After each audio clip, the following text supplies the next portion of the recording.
the sun is too hot to handle for your sensors, right? So Yes. that's why we have to talk about what do we need to do to prepare for the solar eclipse. Let's prepare for the solar eclipse. Just so we know, like, so there is a solar eclipse happening. That's it's nice. next week on Monday. It's happening in like for most of the country, the mid-afternoon hours to late afternoon hours, that's where it's going to be happening. So it matters on your time zone and how it travels. But you can look here right on my screen just to show you, like, this is the path. You can see that path here where you're seeing that kind of shaded area.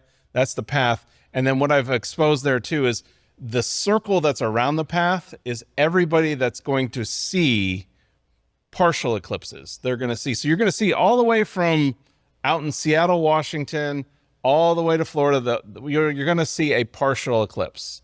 Now, the people in that line of the totality, or that dark line, that's where you're going to see a total solar eclipse. At that point, it's going to go from day to night within a few minutes. It's going to be very odd and almost ominous when you see it in person. So that's why this is a very cool, it's a cool thing. It doesn't happen as much, like Scott said, but it does happen more often than you think. It's just a lot of times it happens over water. Why? Because most of the earth is made up of water, so that's why it's over water most of the time. So we do have that thing where we're having total eclipses every once in a while, but this won't happen in the US again for like 20 years. So this is the only time it's going to happen, like passing over the US for the next time in like 20 years. So that's why it's a big deal for a lot of people. I know a lot of people have been preparing for that and planning for it. So what can you kind of capture with this? Because it's going to be late afternoon, the sun's going to be very high in the sky. What's really nice with some eclipses is when they're kind of low to the ground, we can start adding foreground elements to our shots or kind of merging stuff with it. This is going to be really high in the sky, like 40 degrees up. And if you know anything, like when you're shooting like that, you're shooting wide and the sun becomes small, you're not really going to be able to do a lot with it. Now, you can do things, you're going to have to get creative, but most of the way that people are going to capture this is with a telephoto lens, like the shots here, or a wider lens, like this shot over here. So what you're going to see there is that's what you're going to have. With a total eclipse, you're going to have these kind of like glowing, this is like the Bailey's beads, these glowing kind of edges to it where it'll start, and then it'll go to totality. And that's the point at which the moon is covering the sun, and it's emitting, we're able to see the stuff that we normally can't see. Now, that's why clouds are important, because if we have clouds, it's going to be kind of obscured.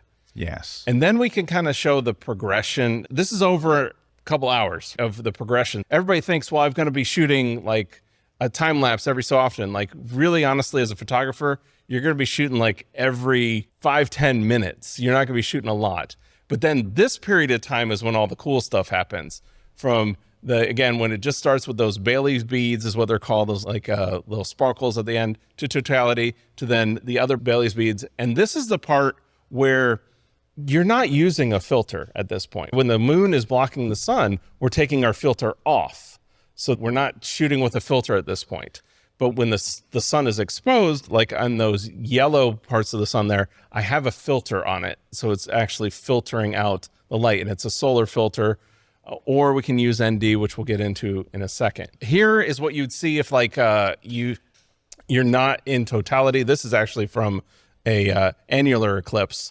So the moon is not actually covering the sun. But this is where these happen often too. So you're going to be able to capture what you learn here. You're going to be able to capture whenever those happen. We just actually had one happen last year, which I'll show you some shots from as well.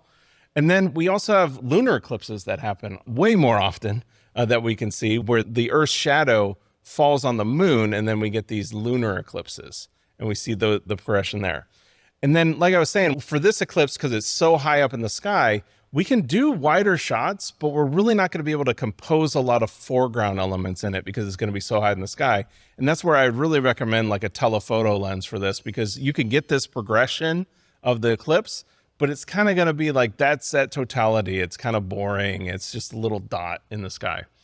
And then these are some from last year here in Tampa. We were having a partial eclipse, but these were taken with my cell phone. So these were actually using a filter on my cell phone, to where I just basically took out my cell phone and I had the lens, and I just held up a filter to the phone and took the shot that way. So this is from a Samsung. That's why it's in very close. This is at 30 times magnification on the 10x lens. This is at 10 times, so 30 times, 10 times. This is the native. And then this is the iPhone. So you're just farther out. But you can capture with your phone perfectly fine. You just hold up a filter. You could hold up, in fact, these were with a solar filter, and this one was with two NDs just stacked on top of each other, which you can do as well.